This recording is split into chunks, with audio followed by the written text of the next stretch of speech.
కేంద్ర మంత్రి కిషన్ రెడ్డి మాట్లాడుతున్నారు. లైవ్ చూద్దాం. వారి ఉపన్యాసం విన్న తర్వాత ప్రతిపక్షాలకు మాట్లాడాలి కాబట్టి విమర్శించాలి కాబట్టి విమర్శించడమే తప్ప వాళ్ళ నోట మాట లేదు. ఎందుకంటే అన్ని రంగాలలో కూడా నరేంద్ర మోడీ గారి ప్రభుత్వము అద్భుతమైనటువంటి ప్రగతి సాధించడం జరిగింది. అది మౌలిక వసతుల కల్పనలో కానీ, సంక్షేమ కార్యక్రమాల అమలులో కానీ, తీసుకున్నటువంటి అనేకమైనటువంటి విధానపరమైనటువంటి అంశాలు కానీ,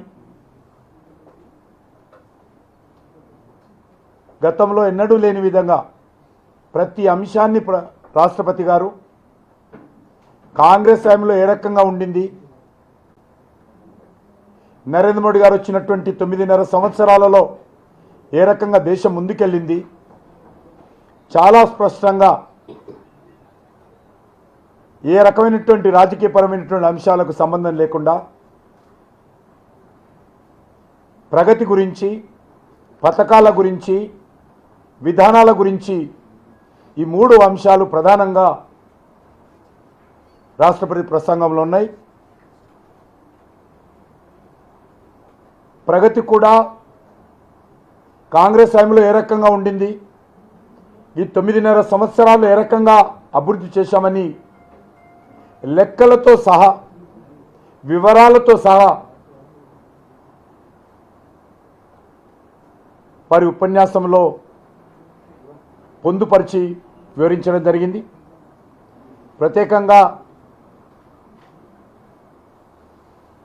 మా కల్చర్ మినిస్ట్రీ కానీ, టూరిజం మినిస్ట్రీ కానీ సాధించినటువంటి అనేక అంశాలను వారు తమ ప్రసంగంలో పొందుపరచడం జరిగింది. ఆజాద్ అమృత్ మహోత్సవ్ కావచ్చు, దేశంలో హెరిటేజ్ టూరిజం కావచ్చు, స్పిరిచువల్ టూరిజం కావచ్చు, ఏ రకంగా అభివృద్ధి జరుగుతూ ఉంది, ఏ రకంగా ఉపాధి అవకాశాలు టూరిజం ద్వారా అందుతూ ఉన్నాయో రాష్ట్రపతి గారు ప్రసంగించారు. నేను టూరిజం శాఖ తరఫున, పర్యాటక శాఖ తరఫున ప్రత్యేకంగా భారత రాష్ట్రపతి గారికి నేను హృదయపూర్వకమైనటువంటి కృతజ్ఞతలు తెలియజేస్తా ఉన్నాను. అనేక అంశాలు వారు మరి పొందుపరిచినందుకు ధన్యవాదాలు తెలియజేస్తా ఉన్నాను. దేశ ప్రజలకు ఒక స్పష్టమైనటువంటి సందేశము భారత రాష్ట్రపతి చేసినటువంటి ఉపన్యాసం ద్వారా ఈరోజు మరి ఇవ్వడం జరిగింది.